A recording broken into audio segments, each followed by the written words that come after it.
LIC के एक नए इंश्योरेंस प्लान बीमा बचत प्लान के बारे में बताने वाला हूँ, जिसका प्लान नंबर है 916। तो ये एक ऐसा इंश्योरेंस प्लान है जिसमें आपको पॉलिसी के दौरान कुछ मनी बैक मिलता रहता है। साथ ही जब आपकी पॉलिसी की मैच्योरिटी होती है तो उस समय भी आपको अमाउंट मिल जाता है। तो आपने बैंक के FD के बारे में काफी बार सुना होगा। बैंक में जब भी आप FD कराते हैं तो उस समय आपको कुछ अमाउंट वहाँ पे देना होता है। वो अमाउंट आपको कुछ टाइम पीरियड के लिए देना होता है। जब आपका वो टाइम पीरियड पूरा हो जाता है तो उस समय आपको आपका पैसा विद इंटरेस्ट वहाँ पे मिल जाता है। ऐसा ही कुछ LIC के इस इंश्योरेंस प्लान में होता है। तो यहाँ पर LIC के इस इंश्योरेंस प्लान में आपको कुछ पैसा एक साथ जमा करना होगा। ये पैसा आपको कुछ टाइम पीरियड के लिए जमा करना होगा। जब आपका वो टाइम पीरियड पूरा हो जाता है तो उस समय आपका पैसा आपको विद लॉयल्टी एडिशन मिल जाता है। इसके साथ साथ LIC में 2 बेनिफिट और मिलते हैं। वो बेनिफिट ये है कि आपको पॉलिसी के दौरान यहाँ पर कुछ मनी बैक मिलता है,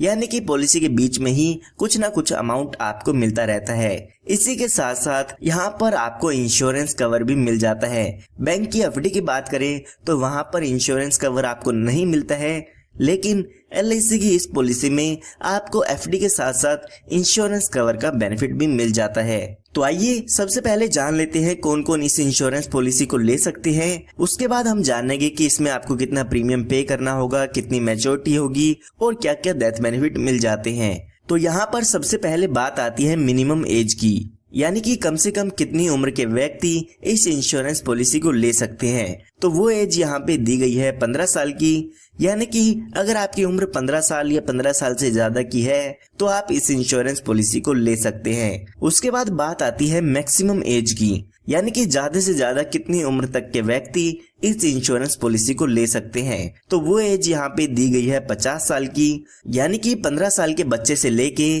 50 साल तक का व्यक्ति इस इंश्योरेंस पॉलिसी को ले सकता है। उसके बाद बात आती है पॉलिसी टर्म की, यानी कि जो ये आपका इंश्योरेंस प्लान है वो आप कितने साल के लिए ले सकते हैं। तो यहाँ पर LIC ने आपको 3 ऑप्शन दिए हैं। सबसे पहला ऑप्शन दिया है 9 साल का, दूसरा ऑप्शन दिया है 12 साल का और जो तीसरा ऑप्शन दिया है वो दिया है 15 साल का। तो आप इनमें से कोई भी पॉलिसी की टर्म चूज कर सकते हैं। उसके बाद बात आती है मिनिमम सम एश्योर्ड की, यानी कि कम से कम बीमा आप इसमें कितने रुपए का ले सकते हैं। तो यहाँ पर इसका मतलब ये नहीं है कि इतना अमाउंट आपको पे करना होगा। इसके बेसिस पे जो भी आपकी इंश्योरेंस पॉलिसी है उसका प्रीमियम कैलकुलेट किया जाता है। तो यहाँ पर अगर आप 9 साल वाली पॉलिसी टर्म लेते हैं तो मिनिमम सम एश्योर्ड 35,000 रुपए का होता है, और अगर आप 12 साल की टर्म लेते हैं तो 50,000 का मिनिमम सम एश्योर्ड ले सकते हैं। इसी तरह से अगर आप 15 साल की पॉलिसी टर्म लेते हैं तो कम से कम आप 70,000 रुपए का सम एश्योर्ड इसमें ले सकते हैं। उसके बाद अगर हम बात करें मैक्सिमम सम एश्योर्ड की, तो मैक्सिमम सम एश्योर्ड के लिए यहाँ पर कोई भी लिमिट नहीं है। ये आपकी इनकम पे डिपेंड करता है कि आपकी इनकम प्रूफ के अकॉर्डिंग मैक्सिमम इंश्योरेंस आप यहाँ पे कितना ले सकते हैं। तो आइए अब एक एग्जांपल लेके समझते हैं कि ये पूरा इंश्योरेंस प्लान कैसे काम करता है। तो एग्जांपल समझने के लिए मान लेते हैं जो आपकी उम्र है वो यहाँ पर 35 साल की है और यहाँ पर 5 लाख रुपए का बीमा आप इसमें लेना चाहते हैं। इसी तरह से हमारे पास 3 टर्म अवेलेबल थी, तो हम उनमें से मान लेते हैं कि आप 12 साल वाला इंश्योरेंस प्लान इसमेमें लेना चाहते हैं। तो यहाँ पर अगर हम इसके प्रीमियम की कैलकुलेशन करते हैं तो जो यहाँ पर आपको प्रीमियम पे करना होगा वो पे करना होगा 3,64,414 रुपए। इसी के साथ साथ जो भी GST का अमाउंट होगा वो भी यहाँ पे आपको पे करना होगा। पॉलिसी लेते समय आपको एक साथ ये अमाउंट LIC को पे करना होता है। ये आपने अगर 12 साल की टर्म ली है तो 12 साल का इंश्योरेंस प्लान इसमें आपका रहता है। क्योंकि ये एक मनी बैक इंश्योरेंस प्लान भी है तो LIC आपको इसमें मनी बैक भी देती है, यानी कि पॉलिसी के दौरान आपको कुछ पैसा मिलता रहेगा। तो यहाँ पर जब आपकी पॉलिसी के 3 साल पूरे हो जाते हैं तो उस समय यहाँ पर मनी बैक मिलता है। पॉलिसी में 75,000 रुपए का अमाउंट मिल जाता है जो कि आपके सम एश्योर्ड का 15% होता है। तो हमारा सम एश्योर्ड है यहाँ पर 5 लाख रुपए का। 5 लाख रुपए का 15% करते हैं तो 75,000 रुपए का अमाउंट आपको मनी बैक का मिल जाता है जब आपकी पॉलिसी के 3 साल पूरे हो गए तो उसके बाद। इसी तरह से जब आपकी पॉलिसी के 6 साल पूरे हो गए तो उस समय आपको 75,000 रुपए का मनी बैक मिलेगा। उसके बाद फिर से अगर आपके 3 साल पूरे हो गए, यानी कि जब आपकी पॉलिसी के पूरे 9 साल हो जाएंगे, तो फिर से यहाँ पर 75,000 रुपए का मनी बैक मिलता है। तो यहाँ पर आपको 3 साल के इंटरवल पर मनी बैक मिलता रहता है। उसके बाद जब आपकी पॉलिसी के 12 साल पूरे हो जाएंगे तो उस समय आपकी पॉलिसी खत्म हो जाती है, या हम कह सकते हैं आपकी पॉलिसी की मैच्योरिटी हो जाती है। उस समय जो भी पॉलिसी का मैच्योरिटी अमाउंट होता है वो यहाँ पर आपको मिल जाता है। जब आपकी पॉलिसी की मैच्योरिटी होती है तो जो भी आपने प्रीमियम पे किया था वो यहाँ पे आपको मिल जाता है। इसी के साथ साथ जो भी आपकी पॉलिसी का लॉयल्टी एडिशन है वो यहाँ पर मिल जाता है। तो यहाँ पर हमने पॉलिसी में जो प्रीमियम पे किया था वो पे किया है 3,64,414 रुपए। इसी के साथ साथ जो इसमें हमारा लॉयल्टी एडिशन होगा वो यहाँ पे लगभग 1,05,000 रुपए का हमें मिल जाता है। तो ये टोटल अमाउंट 4,69,414 रुपीज का हो जाता है।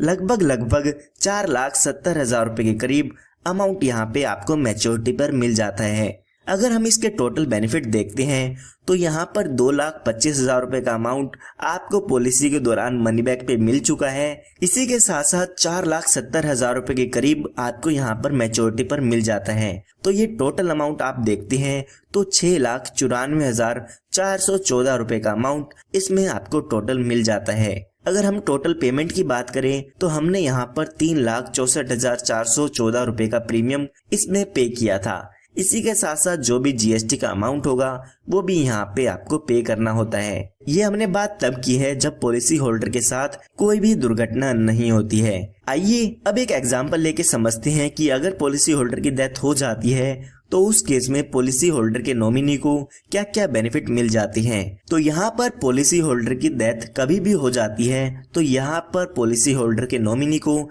डेथ बेनिफिट्स मिलते हैं। अगर पॉलिसी होल्डर की डेथ पॉलिसी की शुरुआती 5 साल में हुई है तो पॉलिसी होल्डर के नॉमिनी को आपकी पॉलिसी का सम एश्योर्ड का अमाउंट मिलता है, यानी कि जितने रुपए का भी बीमा आपने लिया है वो अमाउंट यहाँ पे मिल जाता है। और अगर पॉलिसी होल्डर की डेथ 5 साल के बाद हुई है तो यहाँ पर आपकी पॉलिसी का सम एश्योर्ड और जो भी लॉयल्टी एडिशन है वो आपके पॉलिसी होल्डर के नॉमिनी को मिल जाता है। तो यहाँ पर हम समझने के लिए मान लेते हैं कि पॉलिसी होल्डर की डेथ 38 साल की उम्र में हो जाती है, तो उस केस में जो डेथ बेनिफिट होगा वो यहाँ पे 5 लाख रुपए का होने वाला है, क्योंकि 5 लाख रुपए का जो भी आपका सम एश्योर्ड है वो यहाँ पे मिलता है। अगर यहाँ पे पॉलिसी होल्डर की डेथ 40 साल की उम्र में होती है तो आपका जो सम एश्योर्ड का अमाउंट है वो तो मिलेगा ही मिलेगा, साथ में जो भी लॉयल्टी एडिशन होगा वो यहाँ पे आपके नॉमिनी को मिल जाता है। जितने ज्यादा साल आपकी पॉलिसी चलती है उतना ज्यादा ही लॉयल्टी एडिशनल यहाँ पे आपको मिल जाता है। तो यहाँ पर लगभग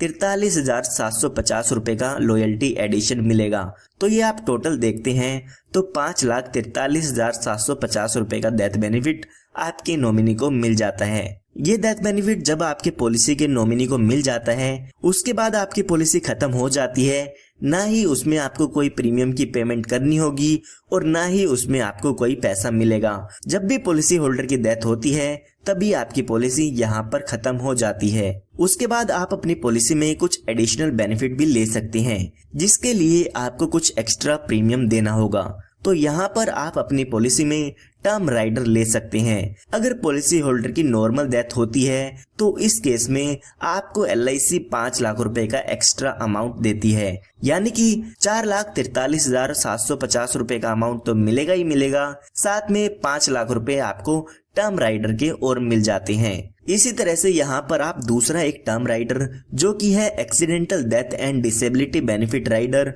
वो भी आप अपनी पॉलिसी में ऐड करा सकते हैं। अगर पॉलिसी होल्डर की डेथ एक्सीडेंट के कारण होती है तो LIC यहाँ पर आपको एडिशनल 5 लाख रुपए का अमाउंट देती है, यानी कि जो बेनिफिट हमने देखे हैं वो तो मिलेगा ही मिलेंगे, साथ में एक्सीडेंटल डेथ बेनिफिट राइडर के 5 लाख रुपए भी आपको मिल जाते हैं। तो अगर आप इन बेनिफिट्स को अपनी पॉलिसी में ऐड कराना चाहते हैं तो एक्स्ट्रा प्रीमियम देके इन बेनिफिट्स को ऐड करा सकते हैं। इसके साथ साथ LIC यहाँ पर आपको एक ऑप्शन देती है, वो है सेटलमेंट ऑप्शन। यहाँ पर LIC आपको कहती है कि जो भी आपको एक साथ पैसा मिलना है, चाहे पॉलिसी की मैच्योरिटी पर या पॉलिसी होल्डर की डेथ होने पर, जो भी आपको उस समय एक साथ पैसा मिलना है, उस पैसे को आप हमसे इंस्टॉलमेंट में ले सकते हैं, यानी कि उस पैसे को किस्तों में ले सकते हैं।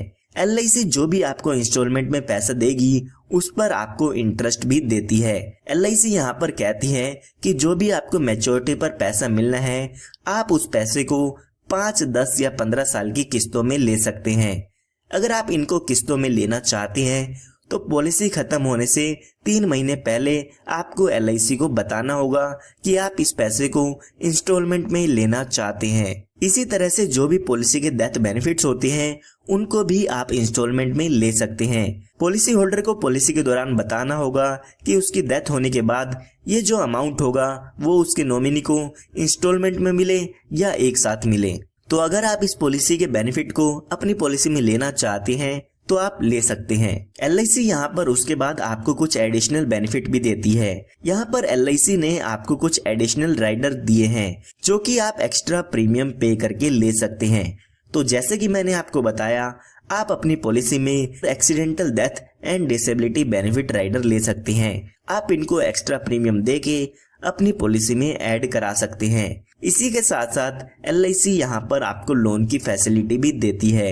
आप अपनी पॉलिसी के शुरू होने के 1 साल बाद अपनी पॉलिसी पर लोन ले सकते हैं। जो भी लोन का अमाउंट होगा उस पर आपको LIC को इंटरेस्ट भी देना होता है। जो भी इंटरेस्ट होगा उस समय वो इंटरेस्ट रेट आपको LIC को यहाँ पर आपके लोन के अमाउंट पर पे करना होगा। उसके बाद यहाँ पर आपको सरेंडर की फैसिलिटी भी मिल जाती है। कई बार ऐसा होता है कि आप अपनी पॉलिसी को बंद कराना चाहते हैं तो LIC में आप अपनी पॉलिसी को सरेंडर भी करा सकते हैं। अगर आप पॉलिसी के पहले ही साल में अपनी पॉलिसी को बंद कराना चाहते हैं तो उस समय जो भी आपने सिंगल प्रीमियम पे किया है उसका 75% आपको आपके सरेंडर वैल्यू में मिल जाता है। इसी तरह से अगर आप दूसरे साल या दूसरे साल के बाद अपनी पॉलिसी को सरेंडर कराते हैं तो आपके सिंगल प्रीमियम का 90% तक का अमाउंट आपको मिल जाता है, और उसमें से अगर आपको कोई मनी बैक मिल चुका है तो वो अमाउंट यहाँ पे लेस कर दिया जाता है। इसी के साथ साथ यहाँ पे LIC की तरफ से आपको टैक्स बेनिफिट भी मिल जाते हैं।